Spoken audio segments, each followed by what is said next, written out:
I was pulling up files on the dairy laws of the Winter Court when Adrian at Avazandum messaged me through my computer. I glanced away from the documentation converting goat, cat, human, almond, and bat milk to the equivalent amount of ultra-pasteurized whole cow milk. The winter and summer courts were very precise with their milk and what they were valued at. They needed to be when they were collecting milk from the homes that they were blessing or cursing. Adrian's message was short. I have to deliver legal documents to a client in River City. Want to come with? I responded quickly. That sounds exciting. I love the life at night in River City. Just be sure to watch out for all the red lights in the districts and don't get hooked by the people walking on the streets. I hope that we have a wonderful time and don't have to deal with prosecutors. I messaged him as I looked over my progress and bookmarked it. This was just a review, and there were no open cases that required me right now, so I decided it was safe enough to go with Adrian to River City. At JRT Law Firm, there was usually a lot to do, and yet there was always someone who wanted my help or my opinion on something. It made sense. I was a legal admin assistant, and Adrian Avazandum was one of the many lawyers working at JRT. He would go to speak with the clients and in the courtroom, and I would help do research and help him build a case. Thankfully, after 5 short years in my 2 year long school, I was now at the point where I was working underneath a lawyer for the final step to become a paralegal, first in my entire family to graduate from college. My parents both worked in the can factory, printing labels 336 hours a week, but me and my siblings through college. My brother dropped out after his second try at third grade, and now he was leading a charnel house in Vinland. He never changed. Even now, 30 years later, he still looks exactly the same as the day he dropped out of school. I still saw him on occasion, every Yule and every fourth Wotan's Day. He didn't make a lot of money, but he was happy with his life. So even though my parents were disappointed, they, ultimately, never accepted it. Never spoke to him again, never talked to me about what happened, and when he comes to visit, they never even look at him. My sister, on the other hand, graduated secondary school, and then everyone she was dating at the time joined her in a giant hunter's polycule. Now they hunt legendary creatures like wailing waylord whales in Wales. My parents still invite my sister over to holiday dinners because she brings in a lot of money and sends regular checks to them. However, they still don't talk about her partners, and they keep refusing to let her invite any of them to the dinners. That's especially annoying because every time I am invited to a holiday dinner, they keep wondering why I don't have a girlfriend, and they keep telling me to invite a nice girl over from work. That is just so unfair. My sister gets to work with people she loves, doing what she loves, and she can't bring any of them over to meet our parents. I know it upsets her that my parents always tell her to come alone, and then ask me, right in front of her, why I come alone. Sorry, Mom. Sorry, Dad. Your daughter loves four people. I don't love anyone. It would be a lot less awkward if you just let her allies come over for dinner and quit asking your arrow ace son why he doesn't like dating. He already said why. And you should probably talk to the son that always has to sit in the fireplace while the fire is going. He's still cold there. But still, I was the only one in my family to graduate college, even without any student loans and without a centie from any of my parents. When they kicked me out after graduating secondary school, I moved on to learn law in Imperial City. And after getting kicked out of Imperial City University, I went to Imperial City College, where I got a full scholarship after getting run over by a unitard clad clown on a unicycle. I wasn't even a student at the time, but with that scholarship, I decided to study the only thing I had no experience in, the law. Turned out I was quite gifted at understanding the law, and after 5 years of study, I got my Bachelor's of Science in Postmortem Law. Then I was hired by Jade, Rakuel, and Themis Law Firm, and now here I was as a legal admin assistant, the first one in my entire family to graduate from college. And when I told them, they were so happy, they started crying and screaming. Why him? Why this idiot? I am so glad that they kept my nickname after all of these years. It hurt for a really, really long time, but I learned a long time ago that if people call you an idiot, even if your ideas work, then you aren't an idiot. They are, and they don't want to believe it. Adrian Avazandum met me by the front desk.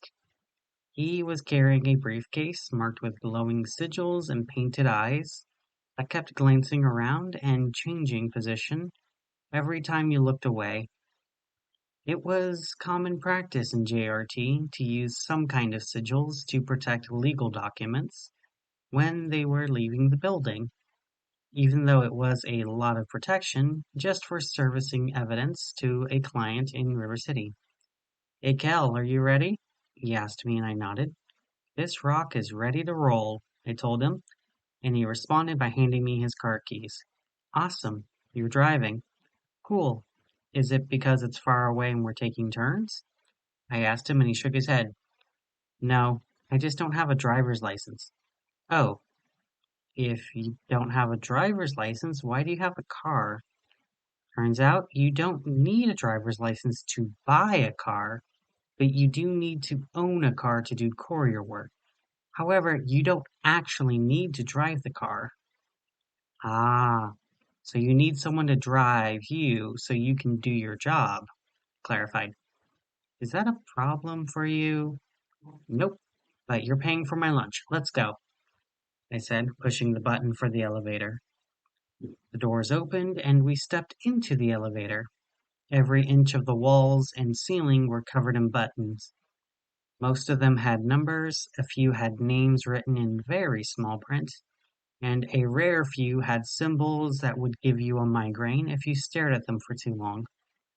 Sometimes, late at night, when everyone else went home for the night, I would find strange people in the elevators, sitting cross-legged in the elevator, staring at the symbols. And sometimes, when I get into the office early, before the janitors had time to do some cleaning, I would find people drawing those same symbols on the floors and walls out of their own blood. When that happened, I was supposed to avoid looking at those symbols and call in security to escort the people out, and then call the janitors in to clean the symbols up. Our normal janitors are thankfully able to clean up body fluids. But while in the elevator, you just try to avoid staring at the glowing symbols. They were always there, and you know that they are there. You don't look at them, and you are completely fine. It sounds like it might be hard, but you spend your entire life not looking at the sun. It's exactly like that, because if you look at the sun too long, you get a headache, then a migraine, blindness, eye damage, insanity, and eventually a belief system that life is irrelevant and you had to induce an apocalypse to fix the world. I knew someone in college who took half a pharmacy's worth of chems and spent 3 days staring at the sun and 3 days staring at the moon. He now spent his days feeding the poor and building houses because he became convinced that his life didn't matter and everyone was going to die, so he might as well help as many people as he could. When we were driving from Swamp City to River City, it was quiet in the car for a while. As we drove through the Star Swamp that gave Swamp City its name. The road was a quiet 2-lane road that had no cars on it, and the tree branches above cast the road in deep shadow, even during the midday. There were plenty of roads that connected River City and Swamp City. However, we were headed to Autumn County, one of the most isolated counties in River City's territories. And there was only one road that connected Swamp City's financial district to Autumn County, the one that we were on. And almost everyone avoided it. They were usually willing to take a much longer way, believing it to be safer. However, car accidents were usually more lethal than what lied on this road. The trees here had many shadows in the branches that looked almost familiar. Familiar enough to try and draw your eyes to follow them, only for them to vanish just as quickly. I had the radio playing, because if it was in true silence, you could hear the whispers in the trees. Whispers of voices that sounded like loved ones and those you cared about. Voices that try to convince you to stop and pull over. The voices start by trying to tell you there's something interesting in Star Swamp, just off the road. However, as you ignore them and drive on, they get more and more persuasive, telling you that they're hurt and that they need help, or they will tell you that they are dying and that if you cannot stop, you won't save them. Then they start taunting you, telling you things that you are ashamed of, things that you swore to never tell anyone, only for the voices to promise they will tell everyone if you don't stop. And if you manage to ignore that, the figures are no longer in the trees, but on the side of the road. Familiar faces and voices. They looked perfectly like your loved ones. Too perfect. There is no way that my mother and father would be on the side of the road here in their Sunday best with clean clothes. So, it's easy to ignore them and keep my eyes on the road, because that is the trick to deal with these threats. They cannot violate road laws. They will not walk on the road. They will not get in the way of your car. They will not even try to distract you too much. Very considerate changelings. So, what can you tell me about this case? I asked Adrian as I drove by my parents for the fifth time with their eyes and mouths bleeding. Sometimes they just cannot think creatively and they think adding blood will work. And when that fails, add more blood. It gets boring, and honestly, I wanted to know more about what I was doing since I was trying to learn how to eventually be a paralegal and then a lawyer.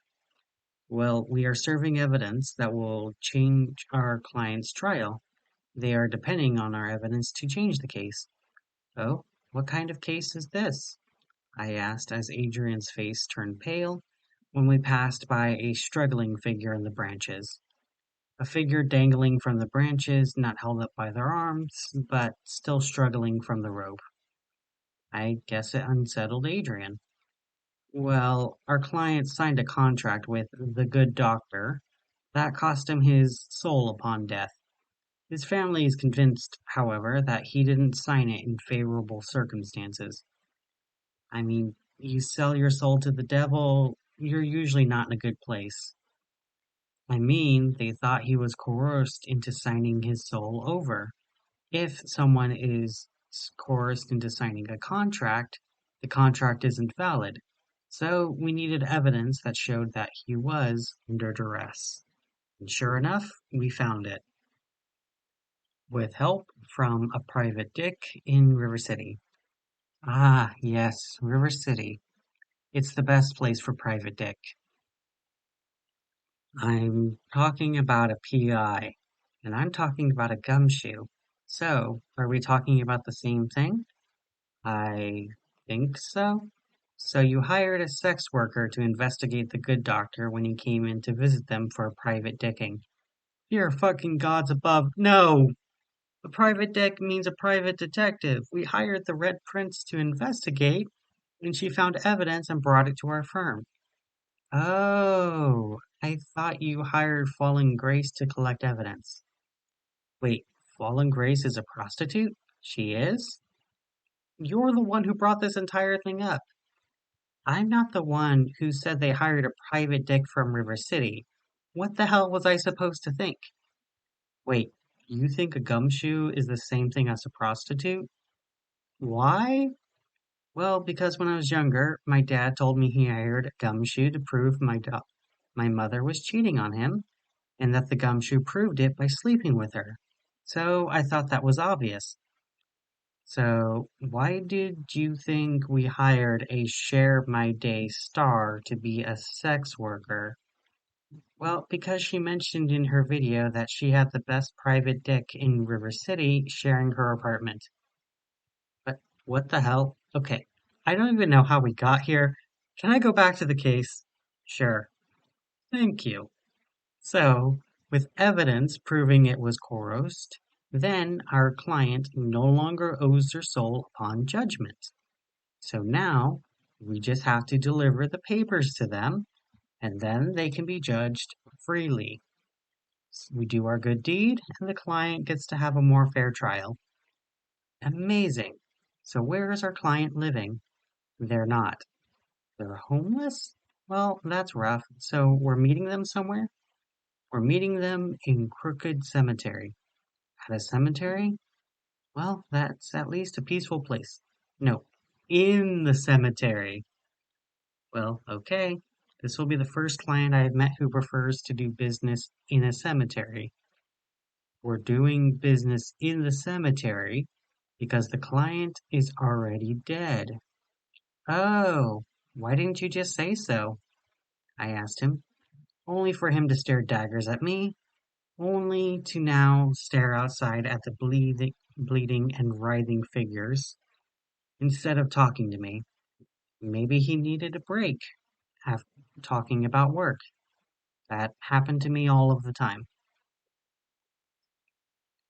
When we crossed into River City, the air felt different, colder, with a bit of low-lying fog as we made our way to Autumn County. My geography was a bit fuzzy, but I knew that Autumn County was the breadbasket of the seven cities, producing food year-round. As I drove down the road, I understood why. There were farms, corn, and scarecrows all over the place. Even though it was April and corn wasn't supposed to be planted until May at the earliest. The cornfields were tall, and I knew that just like Star Swamp, something lived in the cornfields. But unlike Star Swamp, they didn't want us to get out of the car and bother them. I could respect quiet neighbors like that. We drove deeper into Autumn County as we passed by one of the more bizarre places in Autumn County. The GPS glitched out, showing us deep in a cornfield with no road, even though we were on a road, and kept making endless right turns. Adrian told me that we had to make 6 right turns, and then when we made it to the 7th crossroad, we had to pull over. Sure enough, when the 7th crossroad came up, he pulled over and got out of the car. I locked the doors and tossed the keys to Adrian. Thank you. Now time for the complicated part, he said as he grabbed an old copper key off his keyring and buried it in a small pothole in the middle of the crossroad. Come on, time for the prayer to Adansi, he said as I crouched next to where he was. I didn't know what I was expecting. A prayer in an ancient language, his hands clasped together, or an offering of blood and flesh. What actually happened was much stranger. He pulled out a tea cake in wax paper and laid the wax paper next to the pothole, and the pink tea cake was exposed to the air as he set his hands directly on the ground. When he nodded to me to do the same thing, I laid my hands on the asphalt as Adrian finally said the prayer to Adansi. Adansi, we have cake for you. Can you show us the way to the Crooked Cemetery? Adrian asked, and as soon as he asked, a young girl came running out of the corn to pick up the tea cake and start snacking on it. She was dressed in bright purple, red, and gold, and she wore a large hat with ribbons. I never saw so much purple in my life. Hello, Adrian. Hello, Kel. Hello, friends. You're looking for the Crooked Cemetery? Come on, she said before she started skipping down the road, the exact way we came from. So we followed Adansi. He spoke about the Crooked Cemetery with all of the excitement of a child explaining a subject of interest to an attentive adult. Most of the year, the Crooked Cemetery is pretty quiet. Most of the dead prefer quiet neighbors. Autumn County doesn't have a lot of quiet places for the dead to rest. So they built a cemetery on my land and they enjoy peace and quiet most of the year. However, around Feralia in October, we make the Crooked Cemetery part of the haunted house attraction. So that's usually enough excitement for the residents who want to rest. The downside is sometimes our residents are essentially left in isolation without any guests, except for other dead people or myself. However, I'm usually a lot more trouble than I am worth. Isn't that weird, talking to the dead? Adrian asked, half listening, and I saw a mischievous glint in Adansi's eyes.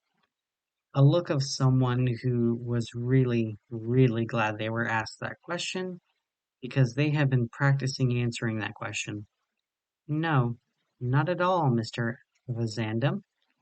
I mean, I'm talking to you right now, and it isn't that different from talking to the dead. I mean, it must be at least a little different. I am alive. You're alive? I asked him, and he responded by waving me off. Apparently, his reverence for a living goddess has worn off after listening to her talk about cemeteries and corn. Actually, Kel is right, Mr. Avazandum. Sure, you have a heartbeat, you have electrical activity in your brain, and you have a soul in your body, despite all of your attempts to sell it to be a good lawyer. However, I don't see time the way you do. Even as I stand here, walking you down the path, I'm also watching you buried in this earth, your soul moving on to judgment. I watch as your loved ones stop mourning and move on. I see the last person who remembered you forget you. I watch as the last bit of your legacy fades and the world continues to turn, not even missing you a little. I watch as the same atoms that made up living things millions of years ago form a new living thing in your parents. I watch as those atoms make you, move with you, and I watch as those atoms move on without you. Your body isn't yours so much as you're borrowing it. Someday those atoms will move on to make a new living being, one with as rich of life as yours and just as unique. And this cycle continues over and over, beyond every apocalypse, and I am watching all of these things happen at the same time. I am seeing a world before you, with you, and after you. So, you know what the difference is between talking to a dead person and talking to a living person is, Mr. Avazandum? I can see Adrian shaking in a mixture of fear and existential dread. Everyone knows about death, but few people think about how impermanent not just their lives are, but their very being is. Though I wasn't sure what caused Adansi to become so scary all of a sudden, when just a few moments ago she was guiding us to a cemetery where we were meeting our already dead client. A dead person knows they are already dead. The living are arrogant enough to assume they are going to keep living. So, is it weird for me to talk to a dead person? No more weird than it is for you to talk to someone once and then never again. You never thought about them before, and you'll never think about them afterwards. So, with that in mind, we're here at the Crooked Cemetery. Just ahead of us, where there was once a road that we were driving on, was the iron gates for an old cemetery. The letters above the gate showed that it was the Crooked Cemetery. Just in front of the gates was a pale woman that covered her head and read from a book in front of her. Now, the trick to get past the sexton of the cemetery is she is going to need a name, but you have to give her a name that no one has ever given her before. Something unique. If you can do that, she will let you through. If you fail to give her something unique, she will instead keep you both in the Crooked Cemetery forever, where you will wander until your flesh peels from your bones, your last breath rattles from your skull, and your soul splits your breath. How long does that process usually take? About 20 minutes. Death is quick. The dying takes forever, though. But on the plus side, you're already in the graveyard, so you'll be buried real quick. Hey, great point. See, we have nothing to worry about, Adrian, I said, patting him on the shoulder, and he was as pale as a sheet. Was he panicking about this? Wasn't that scary? Sudden death by accidental choices happened every day. You could eat off a plate that was crawling with deadly bacteria. You could cross an intersection at the wrong time and get run over by a car. Or you could cross it at the right time and still get run over. Life was full of death, and anything could kill you at any time. Most of them didn't have the courtesy to warn us about it before it happened, and didn't tell you how to avoid it. We could die doing this, Adrian said, still pale. Yeah, and we have a job to do. So let's do the best job we can do. I want to go home. I should quit and just go home. Look, if you want to quit, that's fine. But wait until after we're done to quit, okay? Why should I wait and not head home right now? Because I'm the one who can drive. So unless you want to teach yourself to drive well enough to drive from River City to Swamp City, all while without getting pulled over by the police, then turning your resignation to Jade, Rakuel, and Themis, and then have to find a new job that will pay as well as they do. You better wait until at least the job is done. Well, I don't want to go into the Crooked Cemetery. Then don't. Give me the briefcase and I will hand the forms to the client. I told him, and he responded by gesturing rudely towards me. Look, here are the choices. Take the risk and come with me. No. Head back to the car by yourself and take the risk of driving yourself back to Swamp City. No. Or you can stay out here with only the sexton for company. Absolutely not. Those are your only options. There is death, Adansi helpfully offered. Okay, I stand corrected. There's also death. That way you don't have to worry about dying in the cemetery if you're already dead.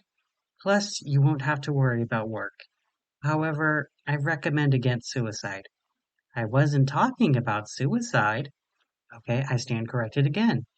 Thank you, Adansi. So, your options are do your job, head back, stay here, or die. You're at a crossroads. Yeah, he is. He's at a crossroads, and you just offered him 4 paths. Now let's see what choice he makes, Dauncey said with a giggle, like she was saying something wrong on purpose, though I didn't know what she could possibly be saying incorrectly. Here, take the briefcase. I'm going to wait in the car. You two have fun in the Crooked Cemetery, Adrian said as he handed me his briefcase, and he turned back the way he came. After all we saw, he decided to just head back to the car. Suit yourself, have fun, and I'll try to see you later, I said with a wave as he walked away, not looking my way. Remember, only talk to strangers you don't know. If you recognize them, then don't trust them. And pick up any hitchhikers you run across. You never know when you'll become one of them, Adansi yelled after him. I thought it was stranger danger. I asked her, and she shook her head. You're more likely to be hurt by someone you know. If someone approaches you on this road and you recognize them, it's because they're trying to deceive you into trusting them. If you don't recognize them, that's because they're not trying to deceive you. I guess that makes sense. So now it's time. I turned to face the sexton, who was still reading from her book. As I got closer, she spoke. I have no name. I have lost so many names. Please give me a name, one that I have never had before, the sexton asked. Her eyes glazed over. I cleared my throat and I thought about it. There's millions of possible names. I could go ancient because few would choose that now, or I could go modern because modern names weren't used in the past. Or I could choose the name of an object since few use those as names. But the trick with this test was truly an idiot test. The smarter you were and the more you thought about it, the less likely you were to figure it out. As soon as Adansi said it had to be unique, I had my answer. It was like choosing a password that you haven't used before. The trick to that isn't to come up with something more and more unique.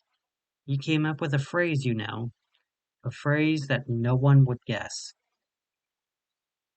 When the sun rises, the moon sets. When the sun sets, the moon rises. They are in love, but can never be together. So they pursue each other and never touch, except for the rare times they kiss, in an eclipse. I recited to the sexton, who closed her book and stared at me. That's a unique name. I haven't had a new name in over 100 years. You may come inside, it said. When the sun rises, the moon sets. When the sun sets, the moon rises. They are in love, but can never be together. So they pursue each other and never touch, except for the rare times they kiss in an eclipse. Adansi followed me as we made our way down the roads. I expected you to get by, just not that way, Adansi said as she led me down the rows of the cemetery. It's a gift. Everyone sees me as an idiot because I have solutions that they don't have. When they work, however, it kinda causes their minds to short circuit because they cannot comprehend a dumb idea actually working.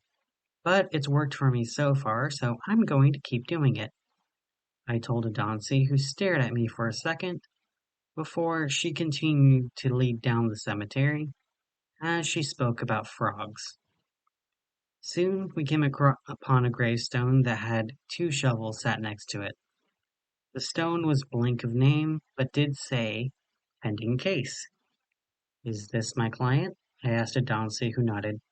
This is your client. So, do I knock on the gravestone and he crawls out, or what? No, silly, you have to dig him up. He's 6 feet under.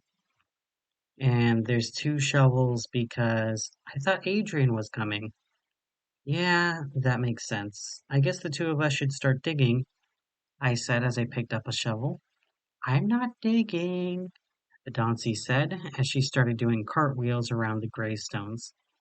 Flowers bloomed near where she touched the ground, only for them to die as soon as she moved away. I guess you don't have to help, but thanks, I won't help, Adansi said as she continued dancing and moving among the gravestones. I walked into that one, didn't I? I asked, and she nodded. You ran into it, and then ran into it again.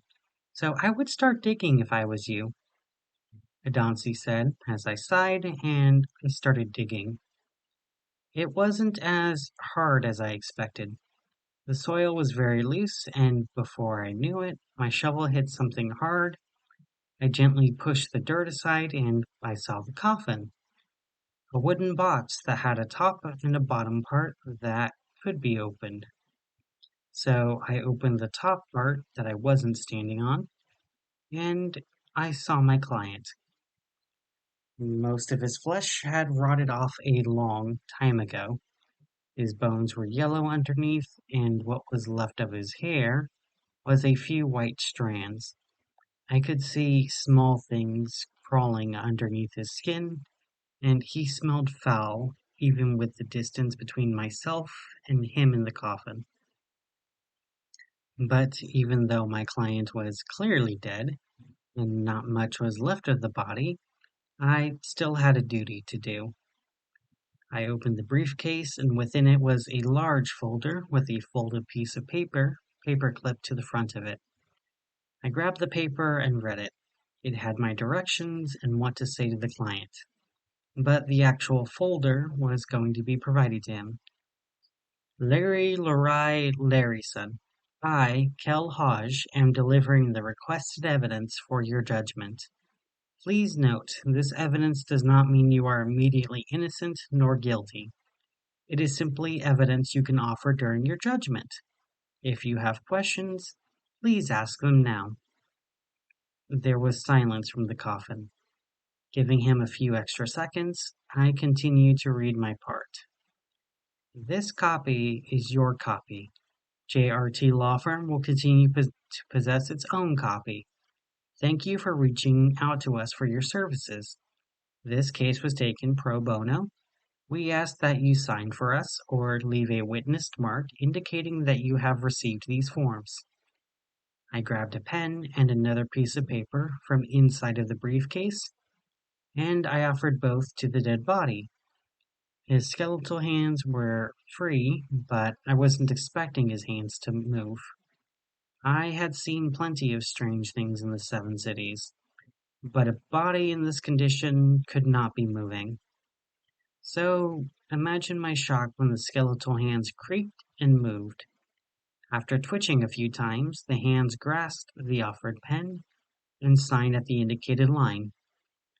That now done, I grabbed the case file and laid it on his chest, where his hands were crossed on his chest. Thank you for that. I hope you have a blessed afterlife, Mr. Larryson, I said as I closed the briefcase, only for his hand to grab my arm, and then I was taken elsewhere. Not literally elsewhere, because I was still aware of being in the open grave. I could smell death and wet soil, and I could feel the wood beneath my feet. But at the same time, I was seeing and hearing something else completely. I stood before a bench that had an ever-changing number of judges. Sometimes it was like there was just one judge before me, then it was 3, then 13, and then it was hundreds of judges, all elevated above me, all staring at me. It took me a moment before I realized I was watching Larry Larison's judgment after death. Mr. Larison, you stand accused of selling your soul to Mephistopheles in exchange for wealth. Normally, this would result in immediate condemnation to hell upon your death. However, you accused Mephistopheles of coercing you into signing the contract. A contract signed under duress is null and void, even in the matters of the afterlife. However, no evidence was available to prove it one way or the other. However, your esteemed guest was kind enough to deliver the evidence to us. So, let us review it together. The many figures all read over the folder together. I watched the many minutes as they all read it over. There was silence except for the occasional scratching of paper and paper. When the judges finally finished, they closed it. I keep saying judges, but I couldn't tell you what they looked like. I knew that when they were many, and when they were legion, they all looked very different from each other. But I couldn't tell you what they looked like or even what they sounded like. Something inside of me felt like I knew what they looked like, but then I was told to disregard what they looked like, and then my mind moved on. Considering this evidence, there is proof that the accused was under duress. Mephistopheles infected the client's spouse with cancer, and then manipulated the treatments to become ineffective. In light of this, I will rule that the contract of Mephistopheles is null and void. His soul isn't owed to hell. The now singular judge said, and I heard a sigh of relief where I was standing, in a voice that wasn't mine. I must have been seeing this through Larry's eyes. Instead, we will measure the client's virtues and sins to see what afterlife is best for them. Said a different voice, and I heard an audible gulp. Behind the legion of judges were two massive scales. On one side was a pile of lead, and on the other was a pile of gold. The distance was vast, and if I was to guess, both piles were the size of mountains. However, the gold pile was a lot smaller than the pile of lead. Sins are far more than your virtues, Said the judges, and I could hear Larry's voice try to argue for himself. But all of my sins were because of the contract with Mephistopheles. Surely that means the sins are null too, he asked, and the judges spoke again. Did the devil make you steal your employee's payroll to pay for your yacht? No, but I wanted a boat, and you don't know how much I needed one. Did the devil make you fire employees that were disabled working for your company? Well, no, but it was better for business, and ultimately the courts decided it wasn't my fault for disabling my employees, so surely that should be disregarded. You aren't bound by mortal law. Even if the human court finds you innocent, doesn't mean you are innocent in our eyes. Did the devil make you disregard your 10 children? No, but that's not my fault. So whose fault is it? It was all their fault. They didn't listen to me, so they weren't worth dealing with. But why am I sharing this information? You are under oath, Mr. Larry Larrison. You are obliged to tell the truth to the best of your ability. Some truths are subjective rather than objective, so we need evidence. However, for something such as why you are behaving the way you are, this oath is plenty. So, it was all your children's fault that you neglected them. Yes, all of it. I was under duress. Under duress when your child was 6 weeks old after her mother died, and you put her up for adoption? Who forced you to do that? Well, no one. Indeed. And who forced you to beat another child to the point where they had to be taken to the hospital? That wasn't my fault. They made me angry. At 7 years old. When you put it that way, you make me sound terrible. There's context. I was stressed out and they made me angry. It was their fault, and it wasn't like I was intending to hurt them. I did it before and they were fine. How was I supposed to know it was going to hurt them then? It's not my fault my child was so weak. There is no context that can make us forgive you for killing your children. Your sins are far more numerous. The laws you broke, the people you hurt, the people you intimidated, all in the name of your business. Did the devil make you do that too? You don't understand. I needed my business to succeed. I wanted my wife and my children to have a better life than I did. You mean the children that were still alive? What does that matter? So what if a few nobodies had to die? Just because they were related to me doesn't mean that they weren't in my way. Once Larry said that, he finally made that connection and he realized what he said to the court. At this point, no matter what he argued, they would remember what he said. He saw others in his way not as people, but as obstacles.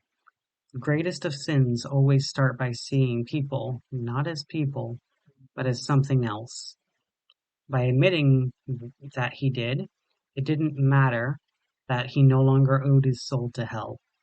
They would have it anyway. In light of all of this evidence, you are sentenced to Pandaemonium for as many lifetimes as your sins. What does that mean? Larry asked desperately. So the judge explained. For every sin, you will serve a lifetime in Pandaemonium. A lifetime being the equivalent amount of time that you lived on Earth. 51 years. You have 191,400,000,000 sins. You will be in Pandaemonium for 9,761,400,000,000 Earth years, or 48,807 Pandaemonium days, 163 Pandaemonium years. When your sentence is up, you may apply for judgment again, and if we find that your behavior has improved, then you may be reincarnated, assuming anything is left alive in the universe by that time. Judge rattled off the numbers while Larry cried from how overwhelming it was. Is there anything I can do to reduce my sentence? Anything at all? Larry asked, and the judge's legion all spoke with a single voice. Give all of your wealth away, and you will have to live only one lifetime on Pandaemonium. Your esteemed guests can take your message to the world of the living, and your assets and cash can be given away. He said, and Larry's sobs took a different tone. I can't do that. My businesses will be ruined.